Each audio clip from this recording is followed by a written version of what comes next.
For other uses, see Battles of Mazari Sharif. The fall of Mazari Sharif that took place on November 2001 resulted from the first major offense for the Afghanistan war after American intervention, a push into the city of Mazari Sharif in Balkh province by the United Islamic Front for the Salvation of Afghanistan, combined with U.S. Army Special Forces aerial bombardment, resulted in the withdrawal of Taliban forces who had held the city since 1998. After the fall of outlying villages, and an intensive bombardment, the Taliban and al-Qaeda forces withdrew from the city. Several hundred pro-Taliban fighters, including many Pakistani volunteers, were killed. Approximately 500 were captured, and approximately 1,000 reportedly defected. The capture of Mazari Sharif was the first major defeat for the Taliban. Preparation.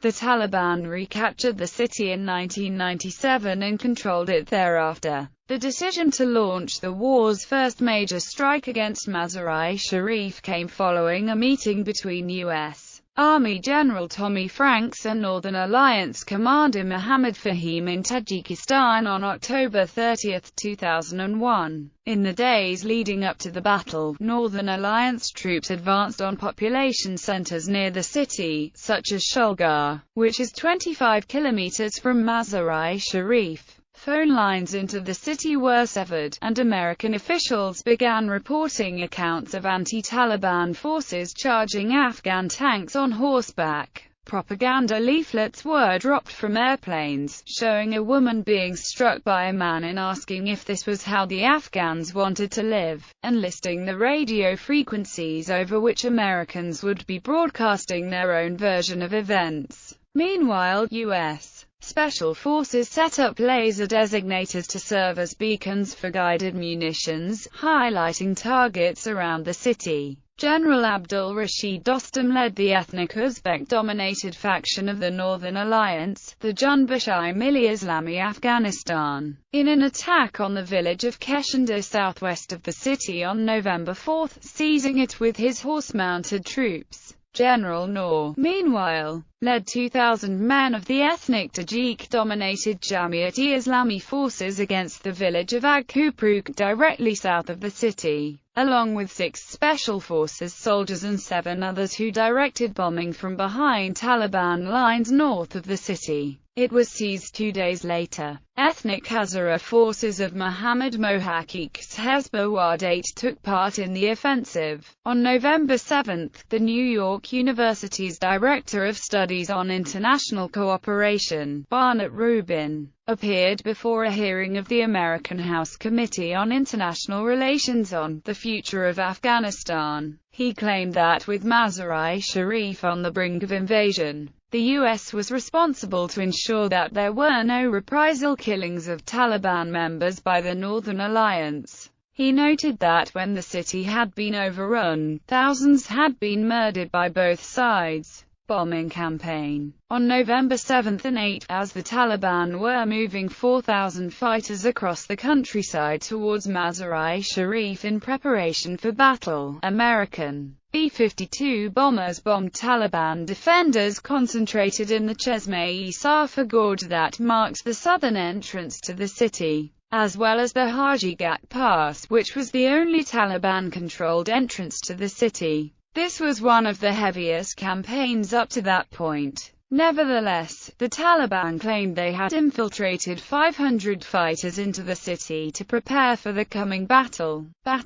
Initial rumors claimed that the Afghan fighters were unimpressed by the American bombardment and believed that their opponents refused to advance on the city. At 2 p.m., Northern Alliance forces, under the command of Dostum and Ustad Atta Muhammad Noor, swept across the Pul-i-Imam Bukra Bridge and seized the city's main military base and the Mazari Sharif airport.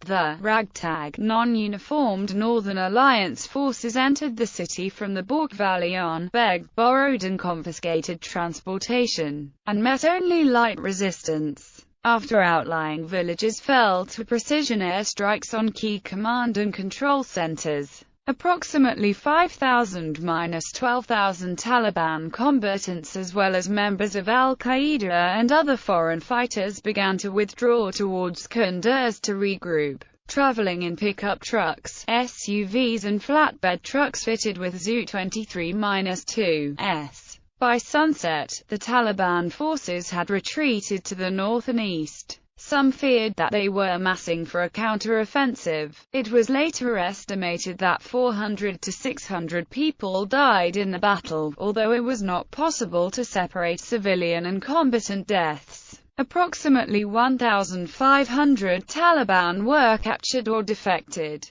Pakistani volunteers. As many as 900 Pakistani volunteers reached Mazari Sharif in the following days while the majority of the Taliban were evacuating. Many of these fighters were recruited by a Pakistani mullah, Sufi Muhammad, who used a loudspeaker riveted onto a pickup truck which blared, "Those who die fighting for God don't die. Those who go on jihad live forever in paradise." When these volunteers reached the city in the days when the Taliban were evacuating, many of them were alone and confused. The group, chiefly consisting of teenage boys, gathered in the Sultan Razia Girls' School, where they began negotiating their surrender. But hundreds of them were ultimately killed. For almost 2 days as the group gathered in the abandoned Sultan Razia Girls' School and built up their fighting positions, the town officials and Northern Alliance attempted negotiations for their surrender, but the fighters vehemently refused, ultimately killing 2 peace envoys, 1 town mullah and a soldier escort. All the while they constantly fired at anyone who moved within the vicinity of the building, including civilian bystanders. After the envoy's murder, the Northern Alliance began returning fire on the school with machine guns. This gun battle went on for hours. Inside the battered school, someone scrawled on the walls the words of their mullah, "Die for Pakistan, never surrender," and "Our philosophy has been surrender or die." At mid-afternoon, U.S. military advisors approved the building for a bombing run. Army Col. Rick Thomas of the U.S. Central Command said they had determined the school was an appropriate target. Officials from the United Nations and other organizations claimed that a massacre by Northern Alliance troops had followed after the defenders surrendered in the school. Moments before, an American warplane dropped 2 or 4 1,000-pound bombs. The fighters scattered quickly to escape, and the Northern Alliance shot at them as they fled, resulting in an alleged 800 fatalities.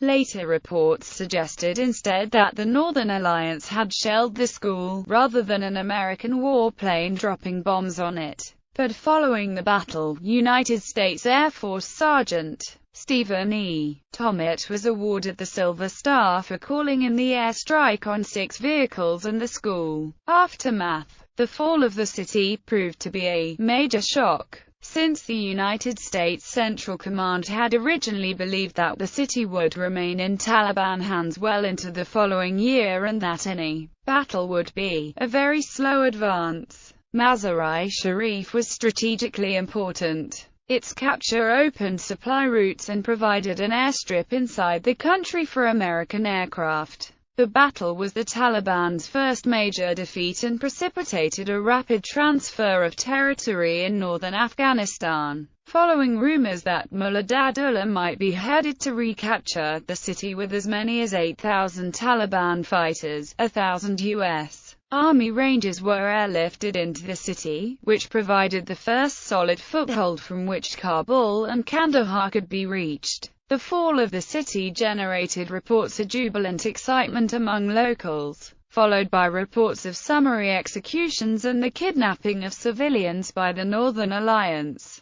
The Pakistani prisoners who were captured fleeing the school were held as slaves, and often sexually abused by their Northern Alliance captors, who demanded a ransom from their families for their return. The American-backed forces now controlling the city immediately began broadcasting from Radio Mazari Sharif, the former Taliban Voice of Sharia channel, on 1584 kHz, including an address from former President Burhanuddin Rabbani. Foreign media outlets were denied access to American troops or to battle sites at this time. The airfield, the city's main prize for the Americans, had been badly damaged by their bombardment and had been booby-trapped with explosives planted by the Taliban in and around the property as they left. This created a rift between the United Kingdom and the United States. The former charged that the aerial bombardment had been ill-advised,